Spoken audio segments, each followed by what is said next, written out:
Welcome, everybody, to another episode of our Titan Business Builders podcast. It's again a Tuesday night here in Belgium, and I am joined by another exciting guest. And today we have Joshua Driver as our guest. And Joshua, if you allow me, I'm just going to do a quick introduction and I'm just going to cheat and just looking at LinkedIn here. So, Joshua, you are the co founder and CEO of Selflessly. And Selflessly is a cloud based virtual foundation platform designed to create, manage, and report on your corporate social responsibility program. Yep. Wow, that's a mouthful. Welcome, Joshua. Thank you. Thank you for having me. Yeah, glad that you're here. Now, if I'm explaining what selflessly is using that description, maybe it's me, but I guess that doesn't ring really a bell for me. So, can you elaborate a little bit of what is selflessly and what do you guys do? Yeah. So we believe businesses and employees can give back, and we find that oftentimes it's very expensive or very difficult to actually give back. So much so, it's estimated that about $10 billion with a B go undistributed each year to the charitable community.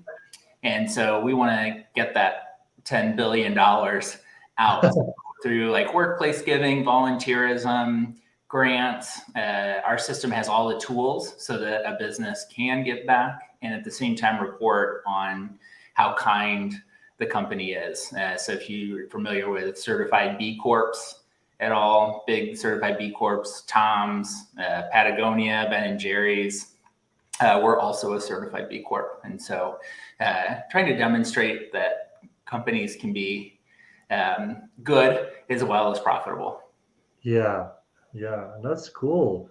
Like I haven't heard that before, honestly. Like I'm probably not in the industry or in the space, but this sounds like a really unique way to build a SaaS around that even. Like how why is SaaS then? Like are there not other ways to do this? Yeah, you can hire consultants, and there's every once in a while you'll see maybe a playbook online about how to do Yeah. this. But every company has a different way that they can approach this based on their size, maybe the industry that they're in, maybe what their overall goals are. So it's just not a one size fits all policy or initiative. So we designed the tools that every company can use, whether you're a two-person Yeah. quilting store all the way up to Salesforce or SAP or something like that.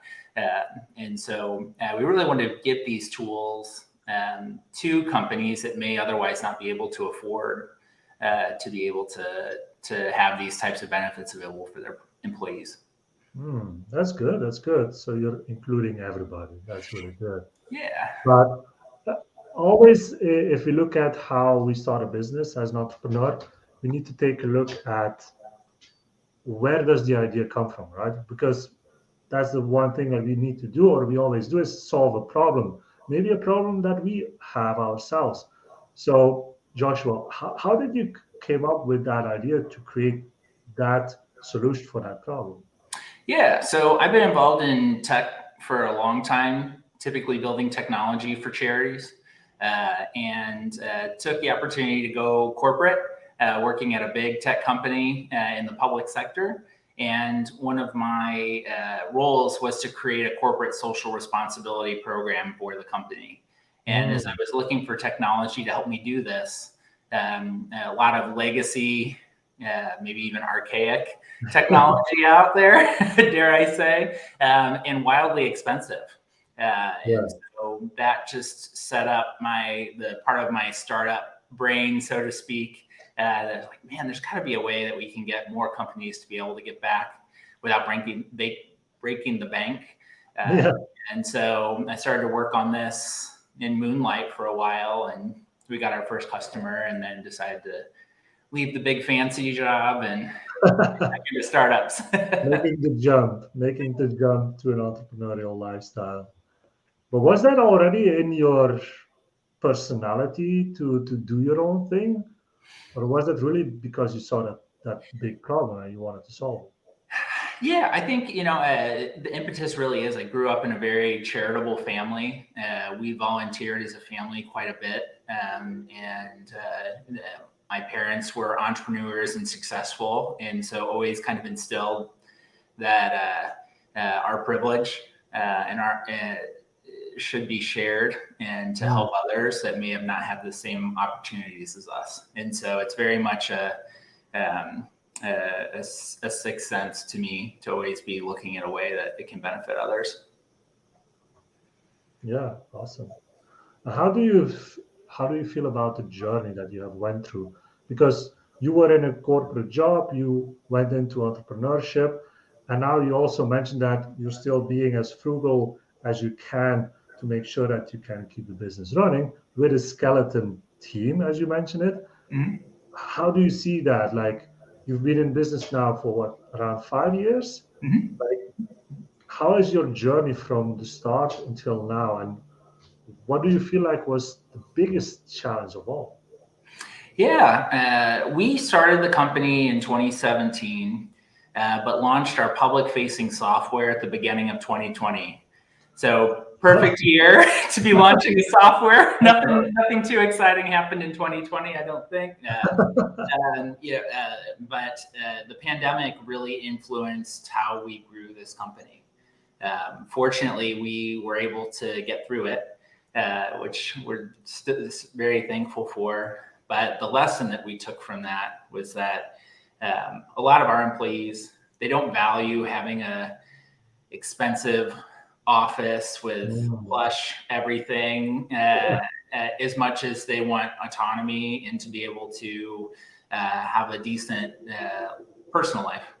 And so we've foregone ping pong tables and uh, wellness retreats and things like that, so that we could build the company in a smart way. We would have to be always looking for investment, Mm. and uh, I think too, after the pandemic, most of our employees enjoyed being home, or they wanted to start traveling the world and working from wherever. And so, who am I as a CEO to stop that? Quite Yeah. frankly, I'm super jealous because I'm kind of landlocked at the moment. But I think that it just doesn't make sense for us to invest in all kinds of expensive things if nobody's going to use it, and might as well use that money to make the technology better.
Hello, hello. You hear me, Josh? Oh my God. My cat was playing around here and she plugged out everything. So let's see if. There we are. There we are. Okay, just a sec now. And still need to be able to hear you. Why can I not? Oh, you're muted now. Okay. Sorry about Yeah. Okay, we're back. No worries, no problem. Sorry.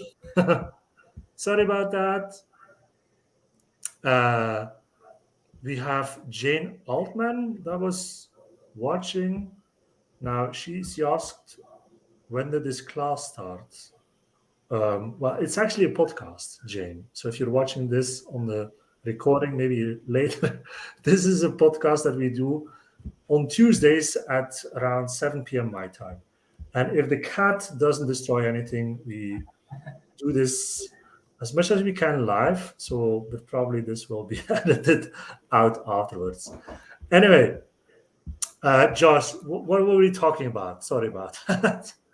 Yeah, no, just as far as the software and why we designed it the way that we did, and kind of what the space is like. So Yeah. I think I got it all out. We'll see. We'll see. A question that is on my mind is because starting a SaaS, especially these days, I see a lot of people building SaaS companies and micro SaaS and all of this. There's a big space around, or a big industry around SaaS companies. Um, when did you see like that this idea, this SaaS business was actually really going to be sustainable? Like, is it true that they say within the first 3 years it's all about grinding and making sure that you stay alive? I think that there is some truth to that. It just in the last couple of years with the pandemic and all of the external factors going on, and whether it's political instability, climate instability, I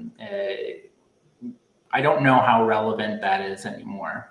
Basically, all of the data that we've collected from my previous experience in creating companies has kind of been thrown out of the door. Like we're not necessarily going to come back to the way things were pre-pandemic. It certainly made me change a lot on how I grew this company. So also for a long time, it was really hard to start a SaaS company. You needed to raise money and have a bunch of people, whereas now there's, the no code or low code apps that kind of help bridge the gap to some extent. So competition can grow pretty quick. I would say yes. I think in our case, we've really just started to hit our stride about late last year. Oh, really? Yeah, and so just because in the space that we were in, hosting volunteer events in person kind of went out of the way, and then people weren't necessarily too confident on what was going to happen economically to them or to their employer. So we saw people not donating necessarily as much as they were. So after we got through the pandemic in 2020, we've found that a lot of companies need to reconnect with their employees, and why not do it through something philanthropic? And so that really kind of gave us the momentum that we needed. But I would say there's just so many variables anymore. And here in the US, we're going through a significant inflation. Most likely we're headed towards a recession. So, still making sure that we're relevant, we stay in the budget of these companies as the B2B SaaS is important. So I don't know. We've just had so many weird things that happened over the last couple of years that you really have to kind of think more now about what you're going to do to keep your company running and what that looks like. But I really feel trying to save every penny, being frugal, and looking at alternatives, keeping costs down, I think is just so important for everybody. So leave ego out of it, I guess. Do you feel a little bit jealous sometimes about how people start a SaaS now, like as a one-man show, and they can get somewhere pretty fast while you might have worked so many years to get where they are right now? Yeah, I've really tried for my own mental health not to be a comparison person. Yeah. Always going to be somebody that I'm 40 now. My previous companies, when I was in my 20s and 30s, I could stay up later. I could drink a Red Bull and not feel feel miserable. so there are people that have definitely accelerated faster than we have. Fortunately, not as a competitor to us or in our space, so that's been good. But I think any entrepreneur, if you start comparing yourself to other ones that may have more of a software background or is able to code as well, you're just going to go down a wormhole. It's a pretty lonely place to be as a startup founder. And so once you start playing the comparison game, it's a really difficult hole to get out of. In my opinion. So yes, of course, I'm jealous that they are able to deploy faster. They're more organized, but I try to learn from those people and see, what can I bring back to my company so that we're more organized or we run more efficient. So Having more like an abundant mindset, more like, okay, let's see what everybody else is doing and taking the best parts and trying to apply it to your own business. yeah, absolutely. And so and being able to collaborate, I wish more CEOs were accessible to be able to talk about what they did right and also have the humility to talk about what they've done wrong. Yeah, That would be helpful. that's a hard one. As a CEO myself, I make mistakes hourly. And so, having the humility to talk about what not to do or what I did wrong, I think is in a lot of cases even more important than the what I did right. Yeah, absolutely. Do you see being part of the LGBTQ plus community also playing a big part in how it affects building a business? And I ask this question because, yes, you mentioned that it's a lonely road as a solopreneur or starting out something new. But I would say it's even more so sometimes if you're part of the LGBTQ plus community because there's even less people doing that, right? Do you think it has had an impact in what you've done or not? Yeah, it's a double-edged sword. The benefits being that a lot of companies have supplier diversity metrics, and so you're able to get in front of decision Mm, makers easier. And I think too, LGBTQ owned companies tend to have a heightened level of inclusivity and empathy that you don't see potentially in competitors, because I think after what we've all gone through or what we're seeing in the news, you feel you get a little bit more of heart, and in a lot of cases, especially in the trans community, they had no choice. They're getting fired from their jobs. They have no place else where they can work, so they have no choice but to start a business to try to make money. yeah, And so we have a very different kind of path than I think your typical like founder profile. Conversely, we're right in the middle of the Midwest in Indiana, and it's a challenge to be a part of the LGBTQ plus community in Indiana. We definitely have lost out on getting investment as a company because of that. People not use us as a vendor because of it. We've had advisors that actually have told me to go back in the closet so really. that we could grow. And so, yeah, there's some challenges there, and you really have to have a thick skin and a lot of support around you, Yeah, because it does get hard. And yeah, I think every founder to some extent does feel lonely, but there is I would say an increased potential for loneliness and for us. Uh, yeah, so yeah, it's not ideal, but there's organizations like Start Out and the National Gay and Lesbian Chamber of Commerce out in tech that have made really great virtual communities. And so you can virtually get access to collaborate and work together. So great first step, but Indiana is kind of an island. I think I can maybe name 3 LGBTQ entrepreneurs in our state. And that's about the extent of it. Oh, wow. Okay.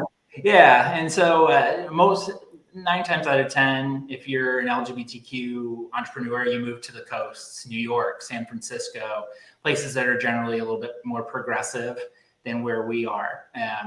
We stayed in Indiana mostly because as a tech company, you get access to political figures and you get access to the people that wouldn't normally take a phone call from a member of our community. And so I felt like if we relocated to the coast, like who's going to pick up that torch and still be pushing for LGBTQ plus equality? Yeah.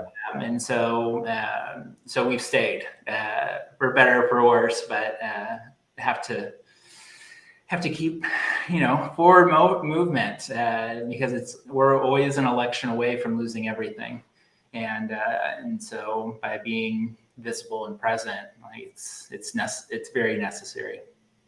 That's actually really awesome that you keep fighting the fight. And I had no idea that it was that bad in Indiana. Uh, It's there's, it's not violent, but I wouldn't say that there's obviously countries where you can be, arrested or yeah, have violence. That's not the case here, but certainly we have a decent constituency here in the state that aren't super interested to allow us to get married yeah, or have the same rights. So they do it more politically than physically, which is yeah. so a But little then, it, bit different. but then it's even more so important in that situation that you can be surrounded or that you surround yourself with like-minded entrepreneurs from our community. And then if you're not finding it then in your local environment, then online is definitely a good choice. And yeah, you have indeed Startup and the national chambers of commerce, or even the from the state and even the cities. That it's a big thing in the US. That's what I have seen. Less so here in Europe, but it's definitely a good way to surround yourself with these people. That's also why we started Technology, honestly, because I was looking for a community like that myself, Yeah. more here in Europe, I would say, or more worldwide. But there aren't a lot of them. You have the chambers, that's for sure, but then that's it, right? Mm-hmm. Yeah, I think we're starting to see more of the big companies starting to produce funds or resources for people like us Yeah, to be able to leverage to help to kind of level the playing field. But it can be overwhelming. There are so many underserved people, whether it's race, yeah, gender identity, sexual orientation, that are also being marginalized by this space as well. mm, And so, so we all kind of try to, pull from the same funds, yeah, which yeah, makes it difficult too. But I think we've seen, even in the last year, such a momentum to start expanding the profile of what a founder looks like, mhm. or who they are. So hopefully that'll continue to grow. So Yeah. I'm more of a glass is half full optimist guy. Yeah, So yeah, but that's good. That's good. We need people like you to yeah. spread that word for sure. I mean, we need to tell everybody that we're here. We can build powerful businesses, and Mm-hmm. that we're not just going to go away, right? And Correct. on the Yeah. contrary. One other question that I have, Joshua, is about the funding. Starting a new business is always scary, especially the monetary, the financial part of things. Do you feel like it's important that every startup should have funding, or do you feel like bootstrapping is as good as anything? So I guess my response is it depends. I know people who have bootstrapped. I know people that have gotten investment even before they've built a product. Um, they come with their positives and negatives. We bootstrapped for some time.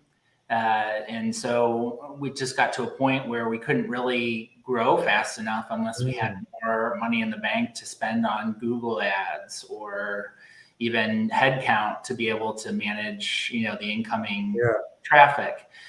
So if you can bootstrap, it's always nice to hang on to as much equity in the company as you can, but also think about what you're sacrificing, maybe even outside of the company by bootstrapping. It's hard on relationships. Friends, family, constantly worrying that I'm gone missing at times, because I'm so busy. And so if you are going to try to bootstrap, I would say make sure that you're in a place where you truly can, where you can afford it, as far as housing and just your basic needs, that you can swing it. But I do think too, from a mental health perspective, if you need to take on investment so that you're not as stressed by having some cash behind you, it's not a bad thing. Depends on the industry, depends on what you're doing, whether I would recommend that or not. But I do think that it's becoming less unique to be able to bootstrap, given housing increases and some of the external things going on. Just make really, really, you have to be in a really great cash position to be able to take on that to that risk. What would be your advice for somebody that is starting out to get funding? Like, where should they go look for something like that? Yeah, so there are a lot of here in the U.S., and I think we've seen a little bit as our company has expanded into Europe, where there are local funds, but maybe it might be in the closest metropolitan city or larger city, where they invest strictly in founders that are within a certain geographical area. The U.S. government also has the small business, the SBA, Small Business Advisory, where they give grants, small, low interest loans, and can provide some resources there. So I always recommend checking those out. Also, incubators are a great first step too. We were part of one called G Beta, which helped us, build everything we needed to go out and pitch to VCs. So having that incubator was super helpful. And that's where I think it's better to start. The big venture capital firms, they get so many submissions for funding that you have to do something pretty outstanding to get out of that queue. And honestly, all of our investors have come from referrals or people that I reached out to separately of the VC group, and kind of maybe even borderline stalked sometimes, just to get in front of them, because there's just so much that they have going on and everybody needs money. And so it's kind of like finding a job, not necessarily go to the website to try to get employed. Like, you need to find somebody in the company for you. Very much a similar situation. Awesome. Yeah, that's good advice for sure. Just keep at it. Like, don't give up. Keep getting in front of the right people. It's something that I have learned as well. Like, bootstrapping is all nice, but at a certain point, getting somebody that has more experience, has also more finance support, is can help a lot with growing the business for sure. Yeah. I agree. So for Selflessly, what is next? Like, for the next few months, any big announcement to make that we can share with the people? I think what's going on around here. So right now we're big into integrations. So if a company is using an HR platform and they need data to be shared, that's been our primary focus over the last couple of months, and will be going on for the next couple of months. I think we're really excited. I can't share the name, but we'll have our first professional sports team that uses the platform.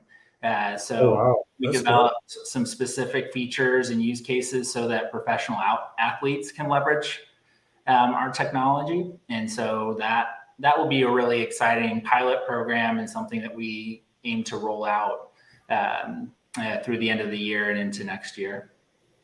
That's good. That's good. That sounds really exciting because if you think about it, these people, these sporters, these professional athletes have a lot of money.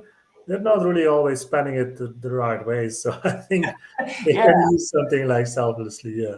yeah, exactly. So we're excited for that because I think they'll be a good role model too on how everybody can give back, not necessarily financially, but through volunteerism or even creating their own charity. There's some different options out there that people may not know about yet. Yeah. So Joshua, you mentioned the skeleton team. Like, how does it look like at this time in your state of business? How big is the team? And if you're expanding in these new territories, what does it look like? Are you going to stick with the same team or? Yeah. So we're a team of 4, and given whatever time, so we expand through staff augmentation services or contractors. Uh, Hmm. what we found was building a core group that could build out their own departments. And as we do grow, we just do a check-in. Do we need to add another person? Are we working efficiently? We're very observant of where our efficiencies are. So we grow as fast as the team needs. But like from a development side, if we get a new big customer in that needs some specific features, we can augment that way. The worst thing that I would ever want to do with taking an investment is we hear about startups where they hire 20, 30, 40 Yeah. people, and then they have to reduce those people, 9 to 15 months. And I really don't like that model. I think trying to keep everybody employed and taken care of is super important. And so we've grown much slower on the headcount size so that we could grow in a smart, efficient way versus just kind of where Yeah. moving at 110 kilometers per hour or something where, Yeah. it's just really difficult to build a team that quickly and get them to work autonomously. So we grow the technology faster than our headcount. So if you're talking about giving the team the responsibility, each of them, to build their own department, can you give an example? Yeah. So the team that we have in place now, these are all much smarter people than me. And so even though I have experience being a CEO or a founder, you're always trying to keep all the plates spinning. And I'm not a master in any of the departments. I'm a marginal software developer. I can do sales, but it's not my thing. Marketing, customer success. And so with this initial kind of group of employees, I want them to stay. I want them to stay for the long haul. So we were really aggressive with their equity bonuses and salary because I need them to build out the department the way that they want it and give them the tools that they need.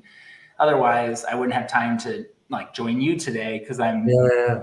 answering support tickets or trying to develop a feature, and that's not the best use of my skills. So the initial hires, we really vetted them to make sure that they could be autonomous and take care of things so my co-founder and I can work on our responsibilities. Was it hard for you to delegate a lot of these things to your team, like to let go, or were you already like, let's find people as soon as possible because I don't want to do all of this?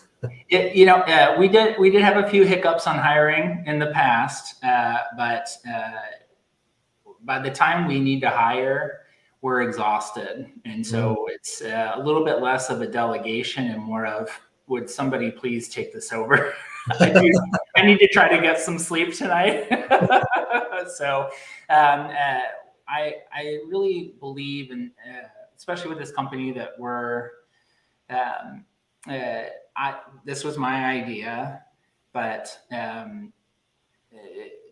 to be diverse and inclusive, people are going to have different thoughts about how this baby needs to grow. And so while it's technically my baby, we co-parent. So then it's my idea and my way or the highway. I don't like that mentality.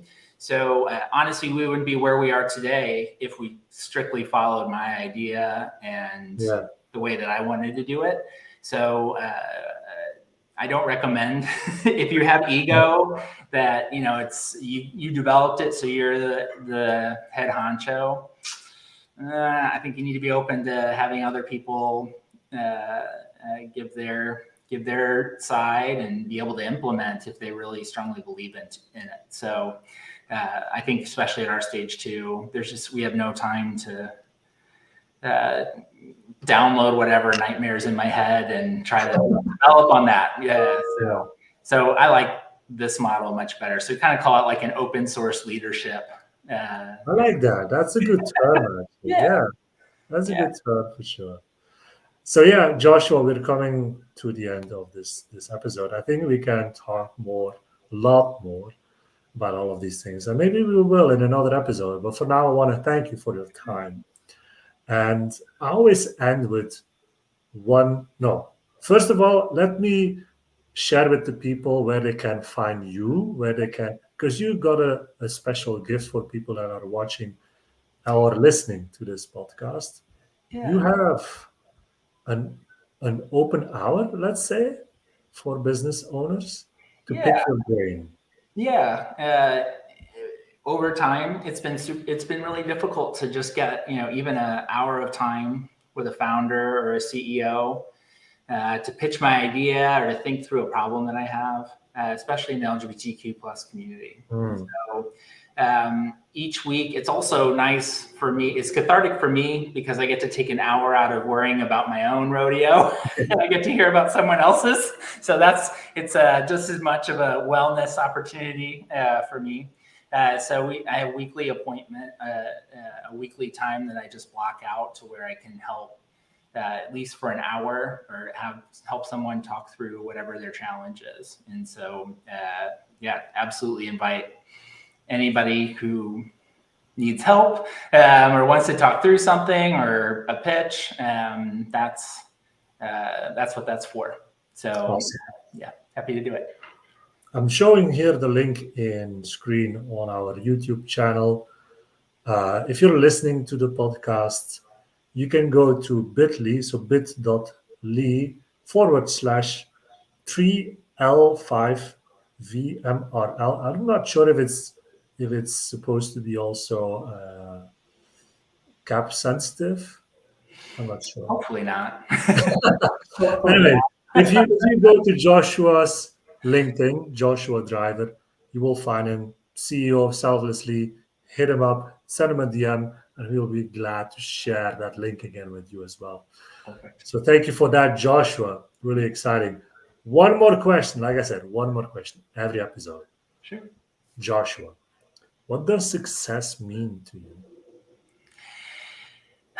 Success means to me that we change in this, as far as Selflessly is concerned. Success to me is that we are able to facilitate more impact.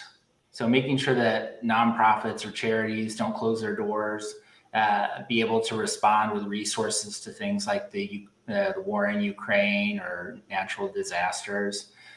So the success is the ability to be able to make some change in that way. A little bit less so on that we want to be acquired and I want to have a private jet and it's more so can we move the needle and get more resources deployed for the betterment of society, because we've got a lot of issues out there that need fixed. So hopefully we can help a little bit. And so that's where success, I think, comes from my perspective. Awesome. Thank you very much, Joshua, for your time today. Yeah, thank you for having me. Wish you well with Selflessly, and we will be back in a few months to talk about the progress and more things. Sure. All right. Thank you, Joshua. Thank you, everybody, for listening or watching the show, and we will see each other very soon again. Bye-bye.